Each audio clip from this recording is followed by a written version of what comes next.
सत्य समाचार, निष्पक्ष समाचार, समाज बदल्ने हाम्रो अभियान। नमस्कार, यो हो टाइम समाचार। म चाँदनी सुरु गरौँ भूकम्प सम्बन्धी समाचारबाट।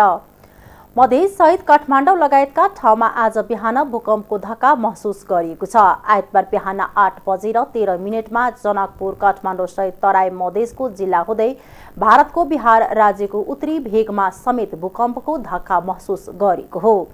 राष्ट्रिय भूकम्प मापन तथा अनुसन्धान केन्द्रका वरिष्ठ भूकम्पविद डाक्टर लोक विजय अधिकारीका अनुसार खोटाङको वीरतालाई केन्द्रबिन्दु बनाएर 8:13 6 रेक्टर स्केलको भूकम्प गएको छ।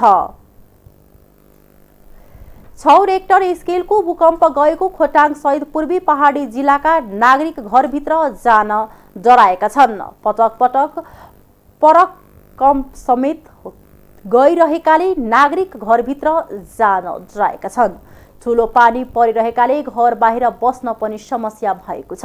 भूकम्पको केन्द्रबिन्दु साकेला गाउँपालिका वडा नम्बर 4 मा 20 वटा भन्दा धेरै घर चर्किएको र निरन्तर परकम्प गइरहेकाले त्यहाँका स्थानीय त्रास र जोखिममा छन्। भूकम्पका कारण अरू क्षति भने नभएको खोटाङका प्रमुख जिल्ला अधिकारी सूर्य प्रसाद सेडाईले जानकारी दिनुभयो। उहाँका अनुसार जिल्ला प्रशासन कार्यालय, नेपाल रेड क्रस सोसाइटी, पालिका र वडाको समन्वयमा अहिले सुरक्षाकर्मी पनि प्रभावित ठाउँमा पुगेको छ। केही घटना भइहालेमा उद्धारका लागि आफूहरू तयारी अवस्थामा रहेको उहाँले बताउनुभयो। भूकम्पका कारण यातायात, सञ्चार, विद्युत आपूर्तिमा कुनै समस्या नभएको पनि उहाँले बताउनुभयो। लगातार पराकम्प गइरहेकाले जोखिम बढेको भन्दै उहाँले स्थानीयवासीलाई सुरक्षित रहन पनि आग्रह गर्नुभएको छ। भूकम्प प्रभावित क्षेत्र दुर्गममा पर्छ। भूकम्पको केन्द्रबिन्दु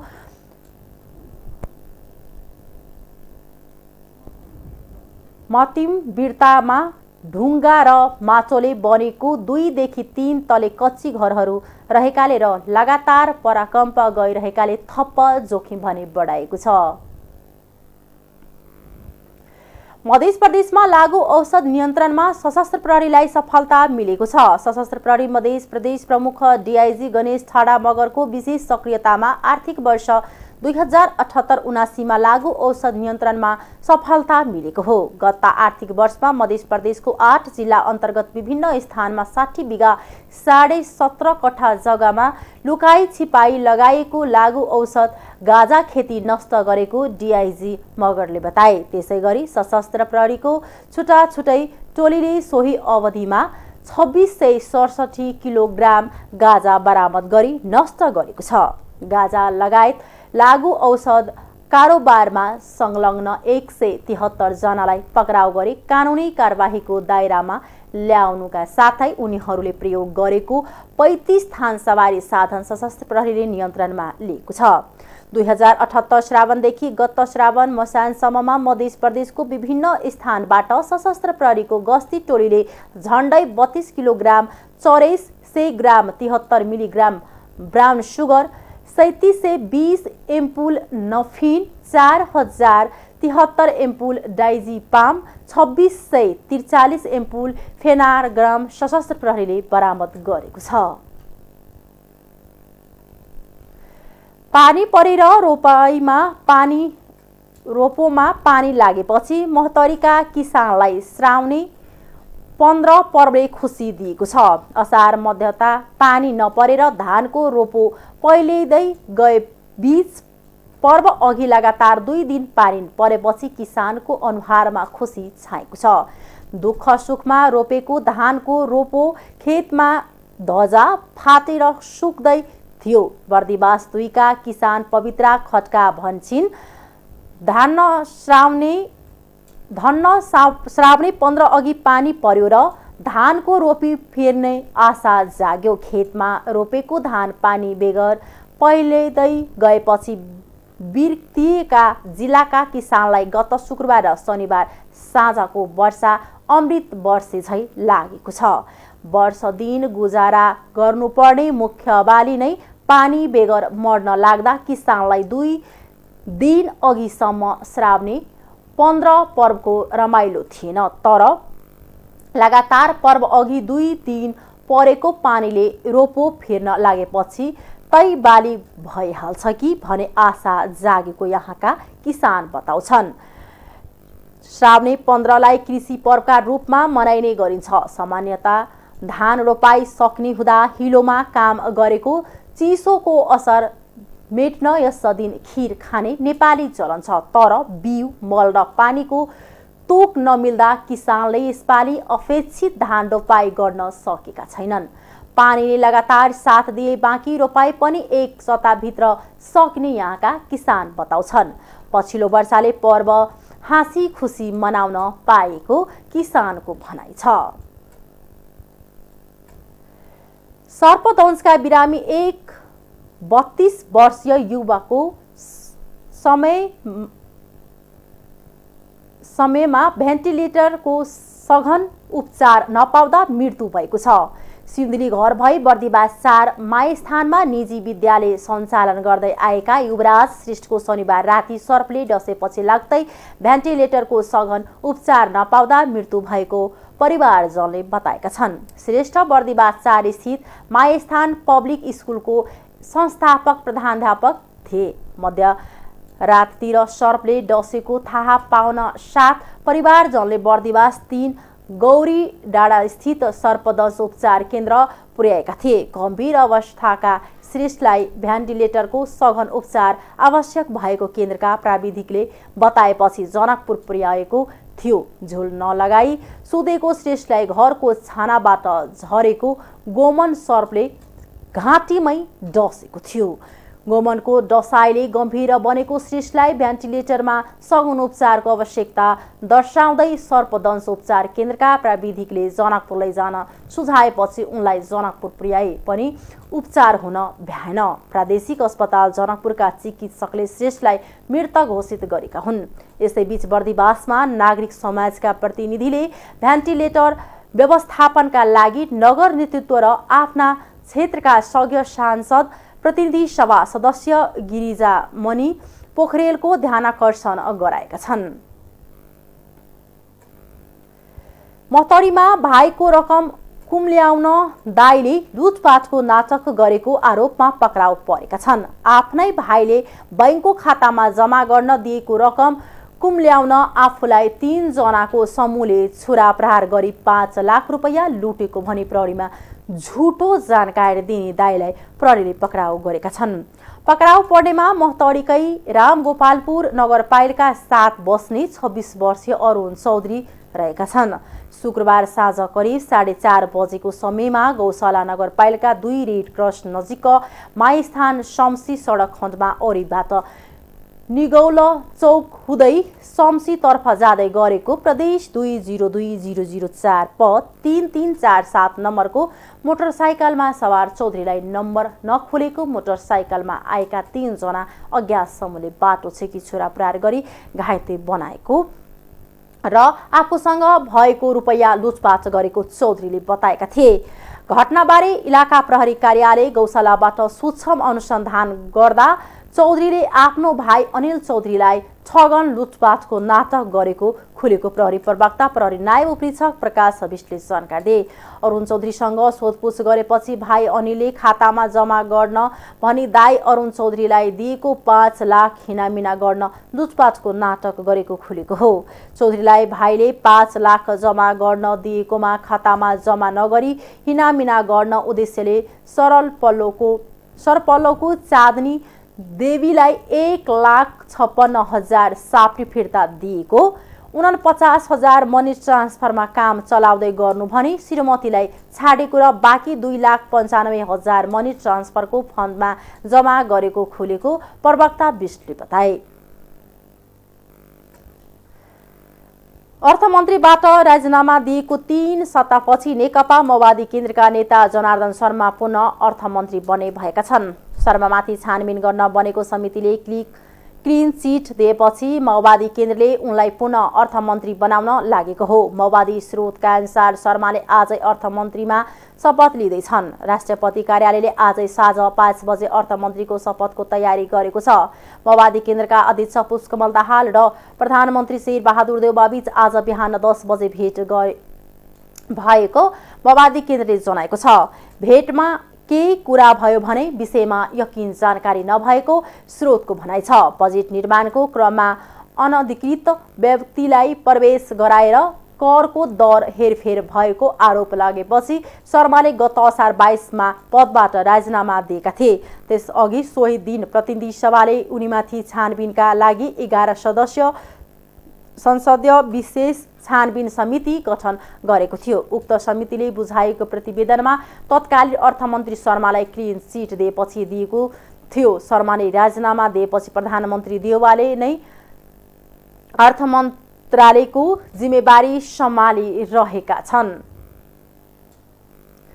ऊर्जा जलस्रोत तथा सिंचाई मन्त्री फम्पा भुसालले लाइसेन्स लिएर बिजुली उत्पादन नगर्ने कम्पनीको विद्युतीय खरिद सम्झौता पीपीए खारेज गर्ने बताउनु भएको छ।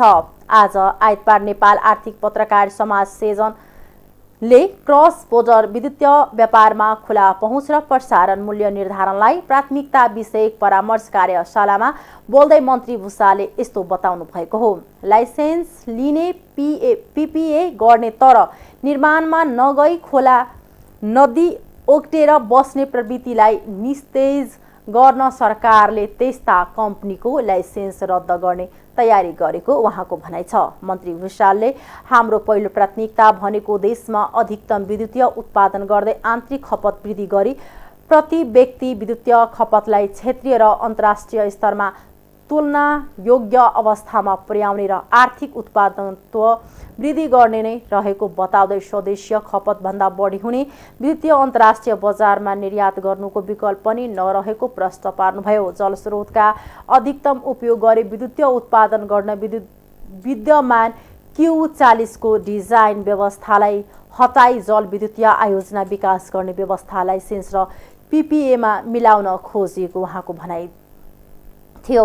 नदी प्रवाह आयोजनाहरूको पीपीए पुनः सुरु गर्ने तर्फ गृह कार्य सुरु गरेको पनि उहाँले जानकारी दिनुभयो। उहाँले भारतले नेपालका विभिन्न 6वटा आयोजनाको झण्डै 365 मेगावाट विद्युतीय भारतीय एक्सचेन्ज बजारमा निर्यात गर्न सक्ने गरी स्वीकृति प्रदान गरे अनुसार नेपालले त्यो बराबरको विद्युतीय निर्यात गरी विदेशी मुद्रा आर्जना गरिरहेको र थप आयोजनाको विद्युतीय निर्यात स्वीकृति प्राप्त गर्न राजनीतिक तथा कूटनीतिक प्रयास भइरहेको जानकारी दिनुभयो। कार्यक्रममा राष्ट्रिय योजना आयोगका उपाध्यक्ष डाक्टर विश्वनाथ पौडेलले नेपालको विद्युतको आन्तरिक खपत बढाउन र निर्यात गर्नका लागि विद्युतीय उत्पादन प्रसारण र वितरणको लागतलाई घटाउन आवश्यक रहेको बताउँदै यी तीनै क्षेत्रमा निजी क्षेत्रको सहभागिता बढाउनु पर्नेमा जोड दिनुभयो।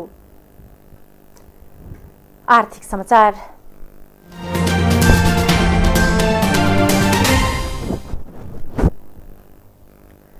बैंक तथा वित्तीय संस्थाका सञ्चालकहरूले बैंक सञ्चालन सम्बन्धी नीति निर्माण तथा जोखिम व्यवस्थापन भन्दा कर्जा स्वीकृति लगायत व्यावसायिक काममा बढी चासो दिने गरेको पाएको छ। नेपाल राष्ट्रिय बैंकले वाणिज्य बैंकहरूमा गत वर्ष गरेको अनुगमनको प्रतिवेदनमा सञ्चालकहरू ऋण स्वीकृति गर्ने जस्ता व्यावसायिक क्रियाकलापमा सहभागी भएको लगायत त्रुटि ओल्याएको छ। प्रतिवेदनमा बैंकहरूले ऋणको आवश्यकता र किस्ता तिर्न सक्ने क्षमता मूल्याङ्कन नगरी कर्जा प्रवाह गरेकाले त्यसमा जोखिम बढेको उल्लेख छ।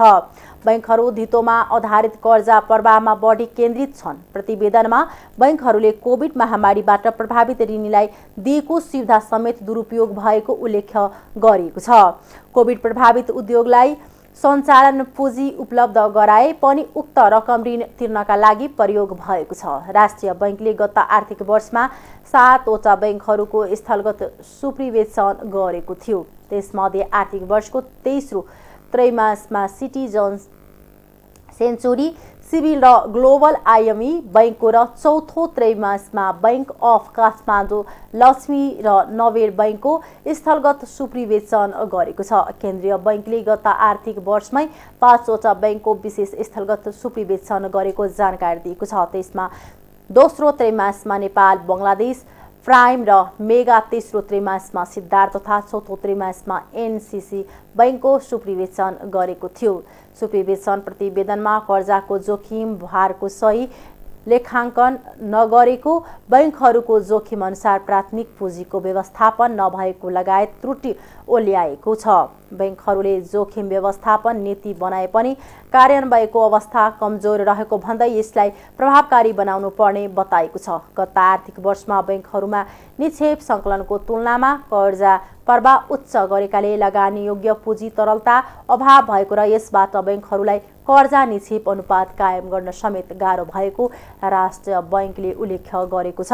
राष्ट्रिय बैंकको नियमित प्रक्रिया अन्तर्गत बैंकहरूको सुपरिवेक्षण भएको र भेटिएको त्रुटि सुधार्न निर्देशन दिएको प्रवक्ता डाक्टर गुणाकार भट्टले बताए। राष्ट्रिय बैंकको सुपरिवेक्षणमा त्रुटि भेटिएमा त्यसलाई सुधार गर्न तत्काल निर्देशन दिन्छौँ उनले भने। त्यसपछि पनि सुधार नभए थप कारबाही हुन्छ। अन्तर्राष्ट्रिय समाचार।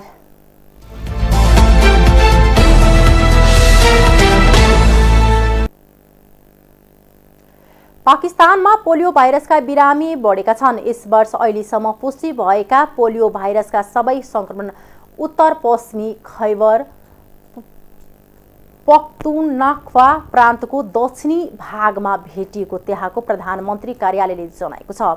पोलियो उन्मूलन कार्यक्रमको गुणस्तर बढाउन र सुधार गर्न सरकारले खैबर पख्तुनख्वा दक्षिणी क्षेत्रमा विशेष आकस्मिक प्रतिरोध योजना कार्यान्वयन गर्दै आएको छ। पाकिस्तानका प्रधानमन्त्री शहबाज शरीफले यस वर्ष पोलियो भाइरस बढेको भन्दै चिन्ता व्यक्त गर्नुभएको छ। साथै उहाँले पोलियो संक्रमण निर्मूल गर्न सरकार प्रतिबद्ध रहेको पनि बताउनु भएको छ। प्रधानमन्त्री शरीफले बिल एन्ड मेलिन्डा गेट्स फाउन्डेसनका सह-अध्यक्ष बिल गेट्ससँग सार्वजनिक स्वास्थ्यबारे केन्द्रित रहेर कुराकानी गर्नुभएको छ। फोन वार्तामा बिल गेट्सले पोलियो विरुद्धको कार्यक्रममा आफ्नो सहयोग रहने बताएका प्रधानमन्त्री कार्यालयले विज्ञप्ति मार्फत जानकारी दिएको छ। युक्रेनका राष्ट्रपति भोलोदिमिर जेलेन्स्कीले पूर्वी डोनेस्टक क्षेत्रमा बसिरहेका नागरिकलाई ठाउँ खाली गर्न आग्रह गर्नुभएको छ। यो क्षेत्रमा दुई पक्षबीच युद्ध थप चर्कन सक्ने चेतावनी सहित उहाँले ठाउँ छोड्न नागरिकलाई आदेश दिएको बीबीसीले जनाएको छ। रुसले धेरैजसो भागमा कब्जा जमाएको पूर्वी डोनेस्टक क्षेत्रमा निरन्तर युद्ध भइरहेको छ। रुसी सेनाहरू अघि बढिरहेका छन्। राष्ट्रपति जेलेन्स्कीका अनुसार अझै हजारौं नागरिक त्यस क्षेत्रमा फँसेका छन् र उनीहरूलाई आवश्यक सहयोग पनि निरन्तर भइरहेको छ। गएको फरवरी 24 देखि रुसले युक्रेनमा आक्रमण सुरु गरेको थियो। खेलकुद समाचार।